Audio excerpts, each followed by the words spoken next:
Big Tycoon brings to you settlement plot at Dargal near Mopa Airport. Price starts from 15,000 rupees per square meter. गावठी एक असा हां जे सगळ्यांक actually सगळ्यांक खबर असता हय हे आता वाली आहा ते डिफरंट आहा पण हय कलरूय तेंचो वेगळो डिफरंट होता मातशी उदक सुटत अशी ही मातशी डिफरंट टाइप आहा ओके ब्लॅक कलरात एक दोन चार तरांची आहा दोन चार ही कितल्या दिसांनी वाल जाता तयार खावपाक एक दोन तीन तिसऱ्या दिसा चौथ्या दिसा म्हटलं जाता ते रेडी जाता जाता ते हे ते कितें बियो घातलेले काय हय बियो ते खंयच्यान फॉरेस्ट एग्रीकल्चरा कडल्यान हाडलेली काय कोणी हेल्प अशी दिल्ले कोणी दिल्ले व्हेरायटी आणि केन्ना केल्ली असली वेगळी पयली आम्ही वाली घालतात वाली घालतात. फर्स्ट टाइम घातले आम्ही ही जी ही फर्स्ट टाइम टेस्ट कशी आहा त्याची आसा बरी आहा तेजी आम्ही ती आम्ही विकूंक वयता तेंच्याकडे मागणी आहा आमकां ही करेला ग्रीन हय ग्रीन आसा ग्रीन आणि कसली दुसरी हे केल्या वायट एक व्हरायटी आसा तेजी वायट म्हणजे दोन कितली लायल्यात ही झाडां झाडा एक 100 मूल आसा म्हणून हा कितली ग्रॅमाची असता एक हे करेला पाव किलो सुद्धा जाता पाव किलो बी जाता हे आता मेंटेनन्स कोण करता सगळे सगळे आम्हीच करता तुम्हीच करतात बाकीचे कामगार असतात श्रेया खूप फावटी अशी पळयता आमी झाडांनीच असता तुम्ही शेतांनीच असता अंदू तुमच्या हेतूर मळ्यान बऱ्यापैकी कलिंगण पिकलेले आहा ही कलिंगणां लावपा खातीर कोणी कोणी तुमकां मदत केल्या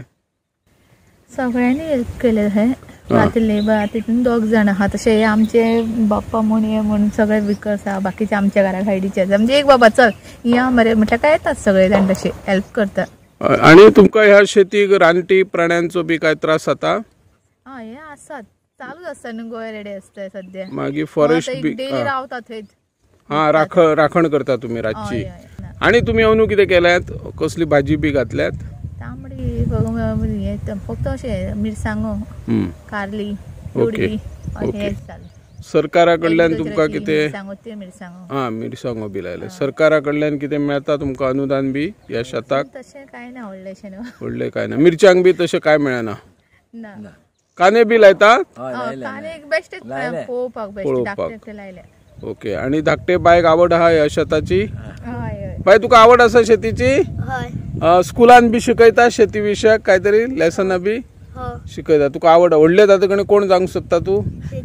शेतकरी वा वा वा वा यस पळोवपाक येतात न्हू कलिंगणां लायल्या न्हू खंयचे जातीची कलिंगणां कलिंगणां 2 व्हरायटीज आसा बेबी क्वीन आणि अगस्टा म्हणून ही आता कलिंगणां कितली जाता एक किलो कितली असतली एक कलिंगण 10 किलोच्या वयर सुद्धा आम्ही 14 किलो सुद्धा काढले आसा 14 किलो एक कलिंगण सध्या काय रेट आहा बाजारात ते 30 रुपीज किलो आसा न्हय एका काळी कशी लावा बी झाडा काय बियो असता काय बिये घातल्या बिये कितल्या अंतराचेर एक घाला बी आम्ही ती 2 मिटरांक एक घातले 2 मिटरार एक आणि कितल्या दिसांनी लागता हे कलिंगण सध्या आता 2 महिने झाले 2 महिने आता केन्ना जातली खावपाची रेडी झाले 8 दिसांनी काडपाचे 8 दिसांनी काडटले मागीर ते पळोवन काडपाचे मागीर हेका कितें मार्केट कशें कितें तुमकां मार्केट अशें आमी लोकल वयता आमचे हांगा लोकल वयता हॉर्टिकल्चर बी घेता हॉर्टिकल्चर घेता आणि कोण कोण करता हे आता शेती उत्पादन आमचे मिसेस आम्ही सगळे मिळून करता सध्या आम्ही चिवळ येथील आपले युवा शेतकरी आहेत श्रेया नाईक आणि रवी नाईक हे दाम्पत्य मागच्या कित्येक वर्षापासून एखादी सरकारी नोकरीच्या मागे लागले असते तर त्यांना सरकारी नोकरी मिळाली असती परंतु सरकारी नोकरीच्या मागे न धावता या दाम्पत्याने जी आपली पूर्वजांची शेती आहे त्या शेतीकडे वळण घेत विविध प्रकारच्या शेतीमध्ये प्रयोग केलेले आहे आज या ठिकाणी 1000 स्क्वेअर मीटर मध्ये त्यांनी कलिंगण लावलेली आहे एक बेबी क्वीन आणि दुसरा ऑगस्टा या 2 जातीची कलिंगण आणि जास्तीत जास्त एका कलिंगणाचं 17 किलो किंवा 14 किलो वजन असलेली कलिंगण या शेतामध्ये रवी नाईक आणि त्यांचं मिसेस आणि त्यांच्या जे छोट्या कन्या आहेत त्यांना शेतीची आवड आहे आणि त्याची जी छोटी कन्या आहे तिने या ठिकाणी आता आम्ही संपर्क साधला असता ती म्हणते की आपण मोठी होऊन शेतकरी होणार खरं म्हणजे एखादा युवक म्हणा किंवा एखादी युवती शिकत असेल तर ती शिकल्यानंतर आपण कोण होणार तर डॉक्टर वकील किंवा इंजिनियर अशी मोठमोठी नावं घेत असतात परंतु जी छोटी रवी नाईकाची मुलगी आहे ती म्हणते की आपण शेतकरी होणार आणि शेती टिकली तर आपण भारत देश आणि भारतीय टिकणार आहोत. शेतीप्रधान देश म्हणून गणला जातो आणि अनेक युवा शेतकरी शेतामध्ये वेगवेगळे प्रयोग करून वेगवेगळी शेती पिकवत असतात आणि सरकारी नोकरीच्या मागे न धावता स्वतः व्यवसाय करून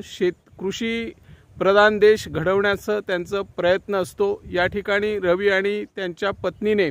वेगवेगळ्या प्रकारची भाजी लावलेली आहे. या ठिकाणी आपल्याला वाली 2-3 जातीच्या वाली दिसत आहेत. कलिंगणाबरोबरच आपल्याला या ठिकाणी जी दोडगी आहेत, करेला आहेत, असे वेगवेगळे प्रकार भाजीचे प्रकार या ठिकाणी ते करतात आणि नवीन युवकांना संदेश देताना सांगतात की युवकांनी जर आपल्याकडे शिक्षण असेल तर सरकारी नोकरीसाठी ज्या पद्धतीने आपण 8 तास 10 तास देत असतो तोच जर वेळ आपण शेतीत दिला तर शेतीसुद्धा सरकारी पगारापेक्षा जास्त उत्पन्न मोबदला देऊ शकतो. त्या नजरेतून प्रत्येक शेतकऱ्यांनी ज्याच्याकडे शेती आहे ती शेती लागवडीखाली आणावी आणि शेती व्यवसायातून हरित क्रांती करावी. सरकारने आणि कृषी खाते किंवा वन्य खात्याने अशा शेतकऱ्यांना प्रोत्साहन देत असताना कधीकधी रानटी जनावरांकडून या शेतीची नासधूस होत असते. त्यांचा बंदोबस्त ज्यावेळी गवेरेडे येतात, अनेक जंगली प्राणी असतात, नासधूस करत असतात. त्यामुळे या कुटुंबियातील काही सदस्यांना रात्रभर या ठिकाणी पहारा ठेवावा लागतो. त्या नजरेतून सरकारने, कृषी खात्याने आणि वन खात्याने रानटी जनावरांचा बंदोबस्त करण्यासाठी उपाययोजना करावीत अशी या माध्यमातून आम्ही मागणी करत आहोत. मी निवृत्ती शिरोडकर, इन गोवा 24 तास.